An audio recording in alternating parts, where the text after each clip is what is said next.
नमस्कार, मैं कमलेश सिंह एग्जाम 21 के प्लेटफॉर्म से। इस भाग में हम लोग हिस्ट्री को आगे बढ़ाते हैं हम लोग और हिस्ट्री और फिर पॉलिटिक्स साथ साथ हम लोग चलते हैं। इम्पॉर्टेंट कुछ करंट न्यूज इत्यादि रहेंगे, उसको भी हम लोग देखेंगे। लेकिन इस सेशन में हम लोग हिस्ट्री के जो टॉपिक पर डिस्कस करेंगे, मौर्य डायनेस्टी यानी मौर्य साम्राज्य। ओके, मौर्य डायनेस्टी पर डिस्कस करना है क्योंकि हम लोग लास्ट क्लास में आप लोग भी देखे होंगे कि नंद वंश पढ़े थे। नंदा डायनेस्टी जो मगध के उत्कर्ष में, मगध साम्राज्य के उत्कर्ष में हम लोगों ने हर्यक वंश, शिशुनाग वंश और नंद वंश देखा था। नंद वंश के पश्चात मौर्य साम्राज्य आएगा यानी मौर्य वंश आएगा। अब यहाँ पर यह मौर्य वंश मगध पर देखा जाए तो चौथा राजवंश है। पहला राजवंश हर्यक वंश था। जो लोग नहीं देखे हैं तो प्लेलिस्ट में है, सारा आगे का आप लोग देख लीजिएगा क्रम से।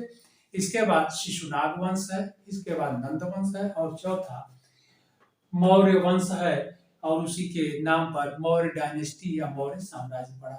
ओके, अब यह जो चौथा राजवंश मौर्य राजवंश था यानी मौर्य डायनेस्टी जो मगध पर इस्टेब्लिश होते हैं या मगध पर अधिकार करते हैं, तो इनके समय में जो भारत का जो साम्राज्य है, भारत का साम्राज्य न कि ये मगध का साम्राज्य सबसे बड़ा हुआ। क्यों? क्योंकि इस मौर्य डायनेस्टी में जो राजा हुए बड़े पावरफुल थे, बड़े शक्तिशाली थे और इसी वंश का जो राजा सम्राट अशोक था। सम्राट अशोक के समय में सबसे अधिक या सबसे बड़ा साम्राज्य था। जो आपके एग्जाम में पूछा जाता है कि सबसे बड़ा प्राचीन भारत का साम्राज्य किसका था, तो वह था सम्राट अशोक का, जो मौर्य वंश का शासक था। ओके, कलिंग विजय करके उसने सबसे बड़े दक्षिण में जो दक्षिण पूर्व के क्षेत्रों पर कलिंग यानी उड़ीसा के क्षेत्र में पड़ता था, वर्तमान उड़ीसा स्टेट में कलिंग साम्राज्य या कलिंग राजवंश,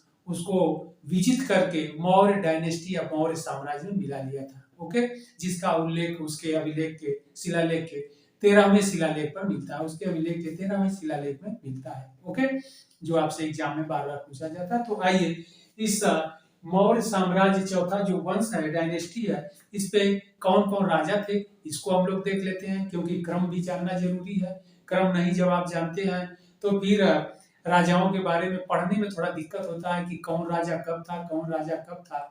फिर क्रमशः वो राजा कौन थे, अंतिम राजा कौन था।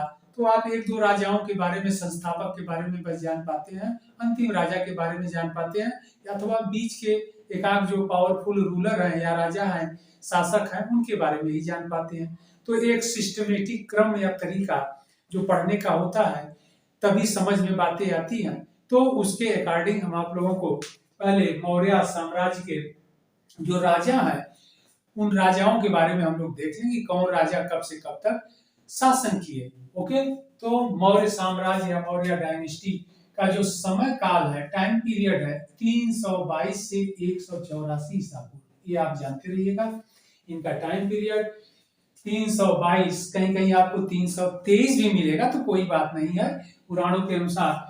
तो 323 अथवा 322 ईसा पूर्व से 184 ईसा पूर्व तक इनका शासन काल था मौर्य साम्राज्य का। ओके, और इस वंश का जो फर्स्ट राजा था, पहला राजा चंद्रगुप्त मौर्य था और यही संस्थापक भी था। ओके, तो आगे हम लोग डिस्कस करते हैं। यहाँ पर पहले देख लें, चंद्रगुप्त मौर्य था, इसका टाइम पीरियड था, शासन काल था 322 से 298 ईसा पूर्व। Okay, important to the point. इसके बाद राजा आता है इसका पुत्र बिंदुसार। बिंदुसार का जो टाइम पीरियड है, शासन काल 298 से 273 ईसा पूर्व। Okay, important. इसके बाद आता है अगला सम्राट अशोक, सबसे इंपॉर्टेंट राजा है और यह बिंदुसार का पुत्र था। इसका जो टाइम पीरियड है 273 से 232 ईसा पूर्व। इंपॉर्टेंट है। अशोक का आपसे हमेशा एग्जाम में पूछा जाता है कि इसका शासन काल कब से कब था, तो 273 से 232 ईसा पूर्व तक था। ओके, आगे बढ़ते हम लोग। अशोक के बाद आते हैं राजा दशरथ। ओके, जो राजा होता है उसका नाम दशरथ रहता है। इसका जो टाइम पीरियड है, शासन काल है 232 से 224 ईसा पूर्व। ओके, अगले राजा हैं संप्रति। राजा संप्रति थे और यह शासन करते हैं 224 से 215 ईसा पूर्व तक। इनका जो टाइम पीरियड है शासनकाल का 224 से 215 ईसा पूर्व। ओके, एकदम क्रम से। इसके बाद संप्रति के बाद शालीशुक राजा बनते हैं और इनका टाइम पीरियड है शासनकाल है 215 से 202 ईसा पूर्व। ये इंपॉर्टेंट बातें। ओके, इसके बाद आते हैं देववर्मन। शालीशुक के पश्चात देववर्मन राजा बनता है और यह शासन करता है 202 से 195 ईसा पूर्व। ओके, इंपॉर्टेंट पॉइंट, देववर्मन का शासनकाल 202 से 195 ईसा पूर्व है। इसके बाद आते हैं देववर्मन के पश्चात सतधनवा अथवा बुकों में, बहुत बुकों में आपको मिलेगा इनका नाम सतधनवा का सतधनुष। ओके, लेकिन इनका शुद्ध नाम है था सतधनवा, राजा सतधनवा अथवा सतधनुष। ओके, इनका जो टाइम पीरियड है शासनकाल है वह 195 से 187 ईसा पूर्व है। ओके, इंपॉर्टेंट, 195 से 187 ईसा पूर्व है। अंतिम जो राजा है बृहद्रथ, बहुत इंपॉर्टेंट है, आपके एग्जाम में हमेशा पूछा जाता है। ओके, बृहद्रथ, इनका शासनकाल है, इन्होंने शासन किया 187 से 184 ईसा पूर्व। अब ईसा पूर्व इसलिए कि डेट घटते आती है, आप लोग डेट के बारे में पढ़े ही होंगे। ओके, और फिर डेट से पर एक नया हम क्लास या लेक्चर आप लोगों को दे देंगे या वीडियो उस पर बना देंगे। तो यह बृहद्रथ 184 ईसा पूर्व तक था और 184 ईसा पूर्व में इस मौर्य साम्राज्य का अंत हो गया। मौर्य साम्राज्य इंड हो गया, समाप्त हो गया। और समाप्त करने वाला जो राजा था पुष्यमित्र शुंग था। तो पुष्यमित्र शुंग जबकि ब्राह्मण थे, वह बृहद्रथ के राज दरबार में मंत्री पद पर थे। ओके, सेनापति भी थे और उनके द्वारा इस बृहद्रथ की हत्या कर दी गई और बृहद्रथ की हत्या करने के पश्चात वह मगध पर पुष्यमित्र शुंग नाम था, इसीलिए वह अपने टाइटल के अकॉर्डिंग शुंग वंश की स्थापना की। ओके, और वह पहला प्राचीन भारत का ब्राह्मण वंश था या ब्राह्मण राजवंश था। ओके, इस प्रकार बृहद्रथ अंतिम मौर्य शासक था या राजा था जो 187 से 184 ईसा पूर्व तक शासन किया। तो यह सूची है, आप लोग लिख लीजिएगा कि मौर्य साम्राज्य के राजाओं की जो सूची है, और इसको आपको देखने से, पढ़ने से, पढ़ने में, मौर्य डायनेस्टी पढ़ने में आसानी हो रहेगी और आसानी से आप कौन राजा पहले आया, कौन उसके बाद आया, चंद्रगुप्त के बाद कौन आया, यहाँ तक अशोक और दशरथ तक तो आप लोग जानते हैं। लेकिन इस नीचे के नाम संप्रति, शालीशुक, देववर्मन और सतधनवा या सतधनुष के बारे में आपको जानकारी नहीं रहती है, बस बृहद्रथ तक ही आप लोग जान पाते हैं। तो इसलिए थोड़ा पढ़ने में आप लोगों को आसान रहेगा, समझने में भी आसान रहेगा और यह भी आप लोग जान जाएंगे कि मौर्य डायनेस्टी में कुल कितने रूलर यानी राजा हुए।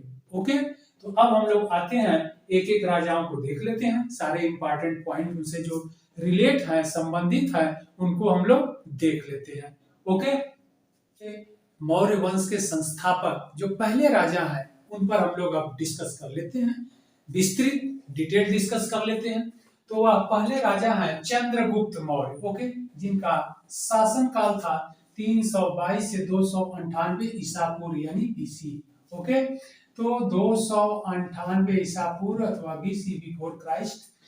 अब आगे हम लोग बढ़ते हैं। तो यह चंद्रगुप्त जो मौर्य थे, मौर्य वंश के संस्थापक थे, यानी मौर्य वंश का संस्थापक चंद्रगुप्त मौर्य था। Okay, important point. और यह मौर्य वंश की जो स्थापना मगध पर किया कौटिल्य की सहायता से। ओके, कौटिल्य की सहायता से। अब यहाँ एक प्रश्न यह है कि कौटिल्य थे कौन? तो कौटिल्य का नाम चाणक्य भी था, चाणक्य के नाम से भी फेमस थे। इसके बाद विष्णुगुप्त भी इनका नाम था। इस प्रकार विष्णुगुप्त, कौटिल्य और चाणक्य नाम से प्रसिद्ध थे और बहुत प्रकांड विद्वान थे। और आप लोग जानते भी होंगे तक्षशिला जो विश्वविद्यालय था, प्राचीन भारत का जो तक्षशिला यूनिवर्सिटी यानी विश्वविद्यालय था, और अब पाकिस्तान में चला गया है। तक्षशिला जो स्थान है वो पाकिस्तान देश में चला गया है। तो तक्षशिला विश्वविद्यालय के यह आचार्य थे। ओके, तो वहां के यह आचार्य भी थे, इतने प्रकांड विद्वान थे। अब यहाँ पर एक छोटी सी स्टोरी है, इसको हम लोग देख लेते हैं। तो कौटिल्य रहने वाले मगध के पास कुसुमपुर के थे और एक बार यह अपने घर आए थे। उस समय मगध पर नंद वंश के शासक घनानंद थे, जो अंतिम शासक थे। ओके, यज्ञशाला का आयोजन कर रहे थे, यानी यज्ञ का आयोजन वो करवा रहे थे। तो यज्ञशाला में जब इनको पता लगा कि मगध के राजा यज्ञ करवा रहे हैं, तो अब विद्वान व्यक्ति, प्रकांड विद्वान, संस्कृत विद्या के, ओके, तो यह जाकर के यज्ञशाला में इनको यह लगा कि चले हम भी अपने राजा के जो यज्ञ कर रहे हैं उसमें पार्टिसिपेट हो लेते हैं। और वहां जाकर के जो यज्ञशाला था, वहां पर जो मुख्य पुरोहित का आसन बना हुआ था, वहां जाकर के उस आसन पर ये जाकर के बैठ गए, आसीन हो गए। जब इस बात की जानकारी राजा को हुई, घनानंद को, कि और इनका चेहरा थोड़ा क्रूप था, देखने में अच्छे नहीं लगते थे, भद्दे थे, लेकिन विद्वान थे। बौद्धिक ज्ञान यानी विद्वता कूट कूट कर भरी थी। और उस समय किसी यूनिवर्सिटी का, और यह समय देखिए, यह 4वीं शताब्दी ईसा पूर्व है, यानी 4th सेंचुरी BC ईसा पूर्व में कोई विद्वान यूनिवर्सिटी का यानी विश्वविद्यालय का आचार्य हो। ओके, यह बहुत बड़ी बात है, इतनी विद्वता थी इनके में। और यह जाकर के बैठ गए यज्ञशाला पे मुख्य पुरोहित के आसन पर। तो जब इस बात की जानकारी राजा घनानंद को हुई, तो घनानंद ने आदेश दिया कि यज्ञशाला से इन्हें बाहर कर दिया जाए, बाई फोर्स, बलपूर्वक, यानी धक्का दे करके इन्हें वहां से यज्ञ एरिया से इनको बाहर कर दिया जाए। तो उनके जो सैनिक थे, संतरी थे, सिपाही थे, वह कौटिल्य का अपमान करते हुए वह यज्ञशाला से बाहर कर दिए और यह नाराज हो गए और नाराज होकर के वहां से चल दिए मगध से। और बदला लेने के लिए इन्होंने प्रण किया कि घनानंद का यानी नंद वंश का मैं इरेडिकेट जब तक नहीं कर दूंगा, यानी उन्मूलन या समाप्त नहीं कर दूंगा, तब तक मैं शांतिपूर्वक नहीं बैठूंगा। ओके, तो फिर मगध से यह चल दिए तक्षशिला के लिए। और फिर मगध से जब बाहर निकलते हैं तो पास में ही चंद्रगुप्त मौर्य को खरीद लेते हैं और एक शिकारी से जंगल में हुआ राजकीलम नामक खेल खेल रहे थे। राजकीलम मतलब होता है बच्चे जो खेलते हैं, चोर सिपाही।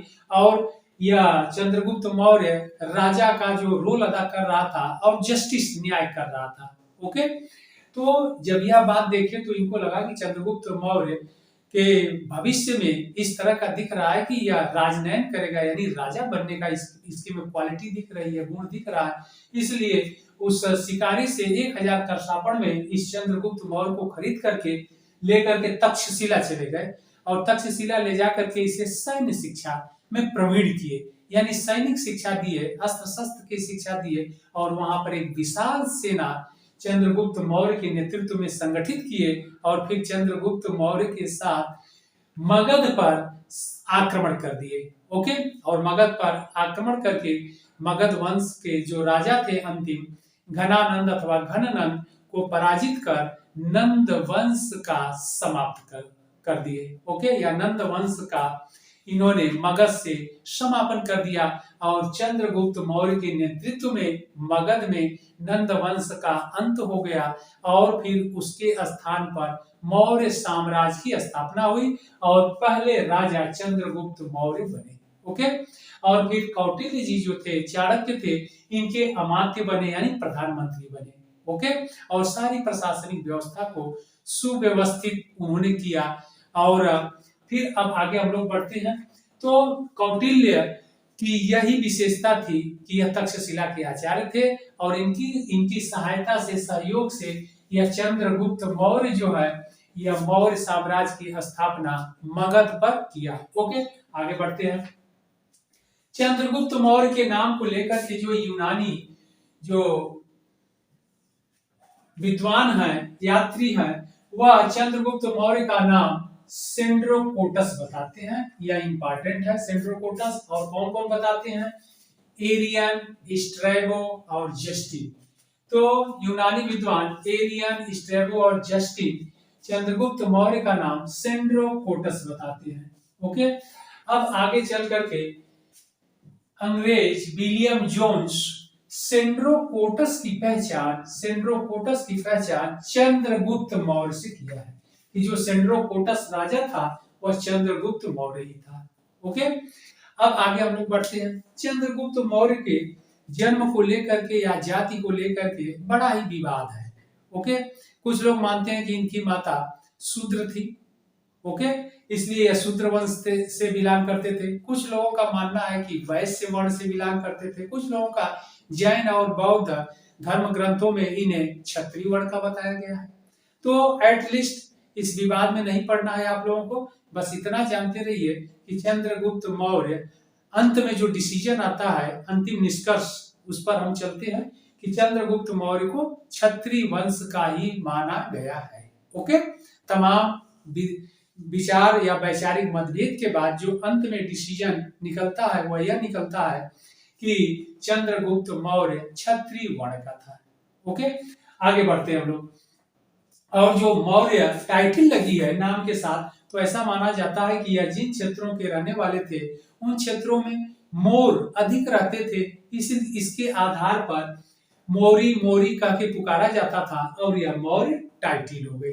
ओके, अब आगे हम लोग बढ़ते हैं। तो विलियम जोन्स ने चंद्रगुप्त मौर्य की पहचान सेंड्रोकोटस से की थी और इसे ही कहा था कि यही चंद्रगुप्त मौर्य है। आगे चलते हैं। इसके बाद जब चंद्रगुप्त मौर्य गद्दी पर बैठा तो फिर साम्राज्य विस्तार करना प्रारंभ किया और साम्राज्य विस्तार में सबसे पहला काम किया उत्तर पश्चिम के क्षेत्रों पर। उत्तर पश्चिम क्षेत्र से तात्पर्य है कि पाकिस्तान का बेल्ट, पाकिस्तान अफगानिस्तान के क्षेत्रों में, और उस समय उधर से ही विदेशियों के आने का एकमात्र स्थल मार्ग से रास्ता था। ओके, और आज भी स्थल मार्ग से उधर से ही है।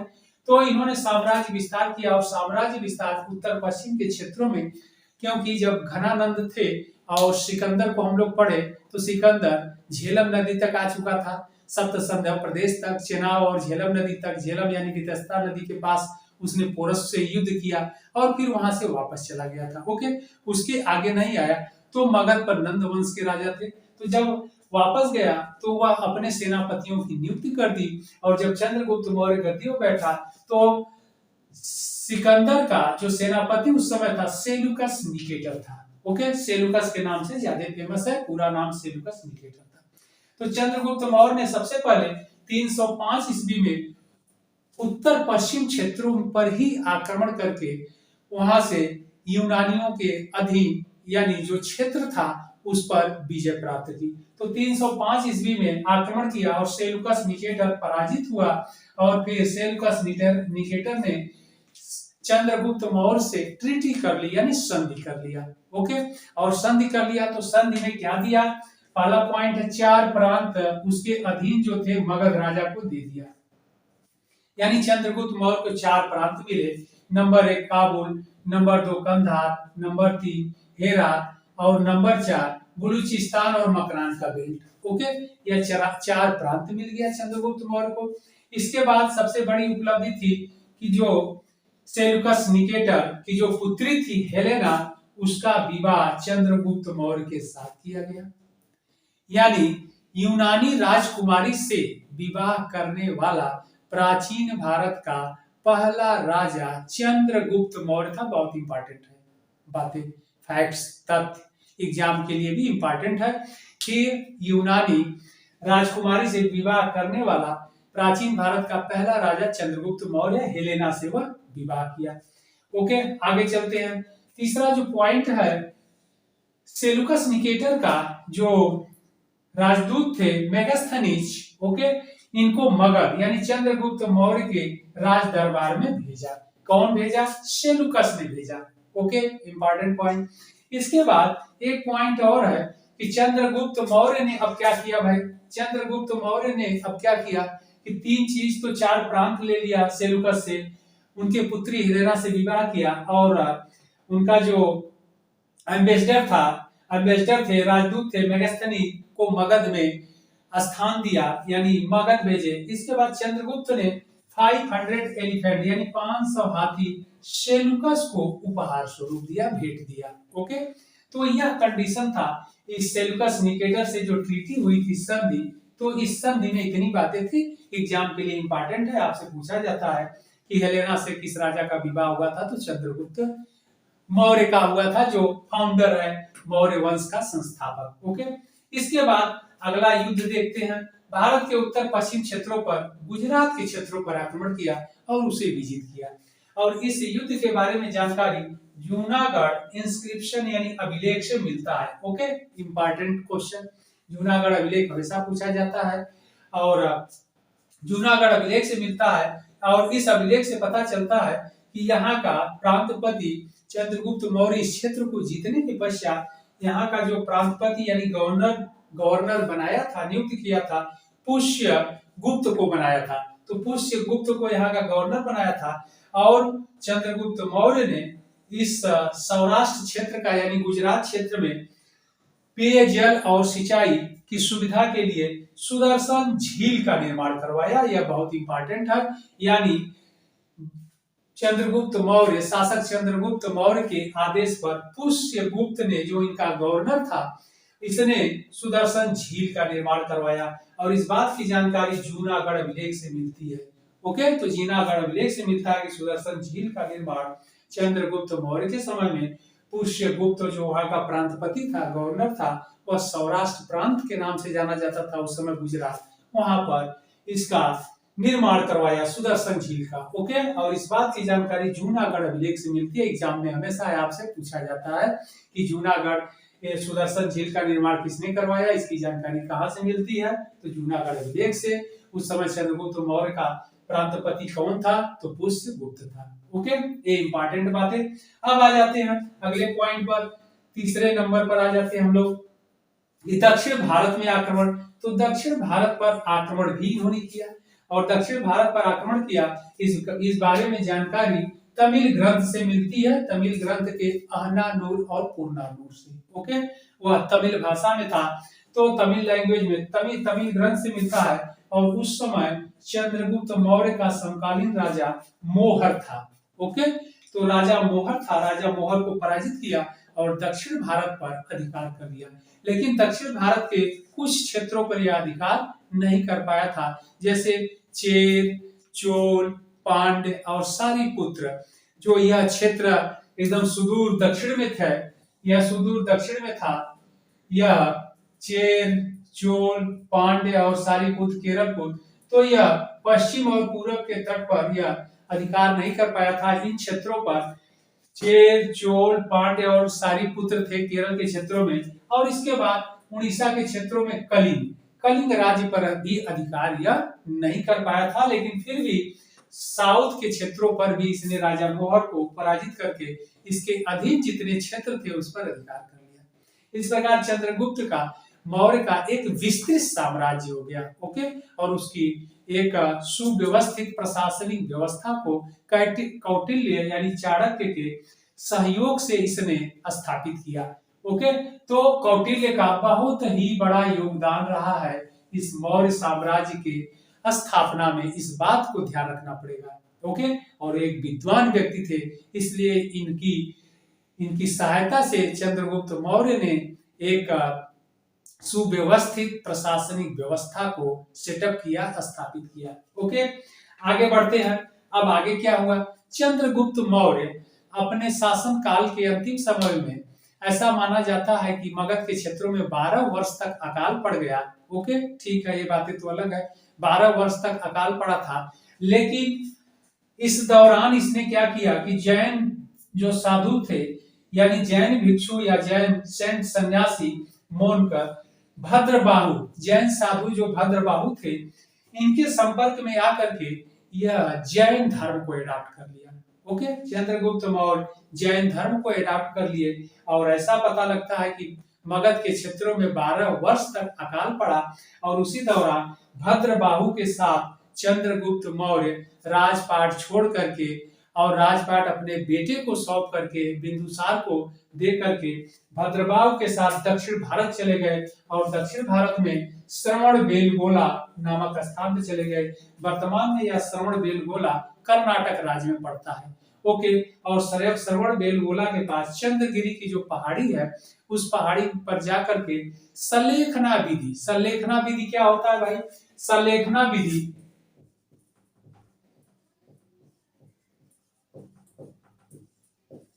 या सलेखना विधि जैन धर्म में तपस्या की एक विधि है। एग्जाम में आपसे पूछा जाता है। तो जैन धर्म में सलेखना की यानी उपासना की एक विधि है जिसे सलेखना कहते हैं। और इस सलेखना विधि में काया क्लेश यानी शरीर को बड़ा कष्ट दिया जाता है, यानी तपस्या पर विशेष बल दिया गया है मोक्ष प्राप्ति के लिए।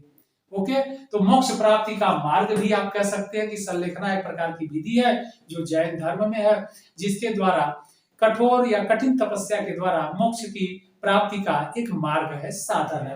तो चंद्रगुप्त मौर्य यहाँ पर जाकर के श्रवण बेलगोला में जो मैसूर के पास है, वर्तमान कर्नाटक राज्य में, चंद्रगिरी की पहाड़ी पर जाकर के सलेखना विधि के द्वारा उन्होंने तपस्या किया और उसी जगह प्राण त्याग दिया, यानी उसी जगह उनकी मृत्यु हो गई। तो इस प्रकार इनकी मृत्यु 298 में हो गई। इस प्रकार चंद्रगुप्त मौर्य 322 ईसा पूर्व से 298 ईसा पूर्व तक शासन किया और यह मौर्य वंश का संस्थापक था और इसने एक विस्तृत साम्राज्य की स्थापना किया था।